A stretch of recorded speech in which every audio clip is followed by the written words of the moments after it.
Ya Allah, Ya Allah, Ya Allah, Ya Allah, Ya Allah, Ya Allah, Ya Allah. 17 رمضان مسلمانوں کے لیے تاریخی دن ہے۔ یہ جو ہم نمازیں پڑھتے ہیں، مساجد بناتے اور آباد کرتے ہیں، کلمے پڑھتے ہیں، قرآن کی تلاوتیں کرتے ہیں اور دن رات میں اللہ کی عبادتیں کرتے ہیں، یہ آج کے اس تاریخی دن کی عطائیں ہیں۔ اگر آج کا یہ تاریخی دن نہ ہوتا، نہ نمازیں ہوتی، نہ مساجد ہوتی، نہ اذانیں ہوتی، نہ عبادتیں ہوتی۔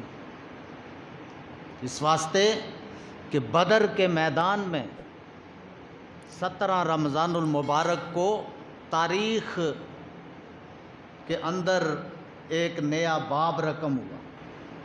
انسانی عقل یہ ہے، کثرت ہو تو غلبہ ہوتا ہے۔ آلات حرب، اسلحہ لشکر کے پاس ہوگا تو لشکر کامیاب ہوتا ہے۔ عام عقل میں یہی بات ہے، عام تاریخیں یہی ہیں۔ لشکر کی کثرت ہوگی تو غلبہ ہوگا، اسلحہ جتنا عمدہ ہوگا اتنا ہی وہ لشکر سپاہی غالب آئیں گے، اتنی جنگ کے اندر وہ تیزی دکھائیں گے۔ لیکن تاریخ نے ایک ایسا باب بھی رقم کیا کہ نہ اسلحہ عمدہ تھا، نہ کثرت تعداد تھی، صرف ایک بات تھی، ایمان طاقتور تھا۔ ان لوگوں کا ایمان اتنا طاقتور تھا کہ ٹوٹی ہوئی تلوار ہاتھ میں اٹھا کر جب چہرہ مصطفیٰ کی طرف دیکھتے تھے تو کہتے تھے ہمیں سب کچھ مل گیا، اسلحہ بھی مل گیا، تعداد بھی مل گئی، اس واسطے کہ اللہ کے محبوب کا دیدار تو ہو رہا ہے۔ اور پھر لشکر جتنا سٹرانگ ہوگا، جوان جتنا طاقتور ہوگا، بہادر ہوگا، جتنا صحت مند ہوگا، اتنے انسانی عقل کہتی کامیاب ہوگا۔ لیکن بدر کی تاریخ اٹھا کر دیکھو کہ وہاں تو 2 ننھے منھے بچے بھی تھے، نابالغ، ابھی حد بلوغت کو نہیں پہنچے، حضرت معاذ اور حضرت معوذ نابالغ ہیں، 7 8 سال 9 سال کی عمر۔ اور اس بدر کے میدان میں، اس جنگ کے اندر معذور صحابی بھی شامل تھے۔ لشکر بھی کم تھا اور ان کے اندر کچھ بوڑھے تھے اور کچھ معذور تھے، کچھ بچے تھے۔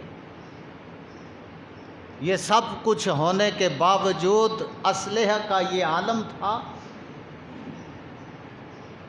کہ 8 تلواریں ہیں لیکن کسی کا قبضہ نہیں، کسی کی نوک نہیں، 6 نیزے ہیں تو نوکیں نہیں، زنگ آلود اسلحہ، نیزے زنگ لگے ہوئے۔ اللہ کے محبوب علیہ الصلوۃ والسلام نے پہلی مرتبہ، یہ جنگ پہلی جنگ ہے، بدر کے میدان میں لڑی جانے والی پہلی جنگ ہے، اور جنگ اس کا نام ہے یہ غزوہ۔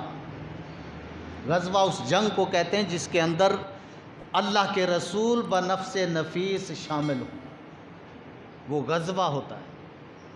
اللہ کے محبوب علیہ الصلوۃ والسلام اس غزوے کے اندر شامل ہیں، اور اسلحہ کا یہ عالم کہ تلوار جس کے گھر سے نکلی یا تو اس کا قبضہ نہیں یا نوک نہیں، جہاں سے نیزہ نکلا تو زنگ آلود ہے، تیر ہیں تو ان کی نوکیں نہیں، کسی کی کمان نہیں، اور سواری کے لیے صرف 2 گھوڑے ہیں، 70 اونٹ ہیں۔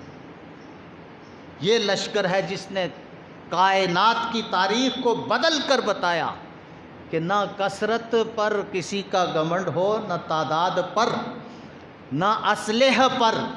اگر انسان کے پاس، بندہ مومن کے پاس کوئی قوت اور طاقت ہے، وہ ایمان ہے۔ یہ سب سے بڑا ایٹم بم ہے، اور صحابہ کے پاس یہی تھا۔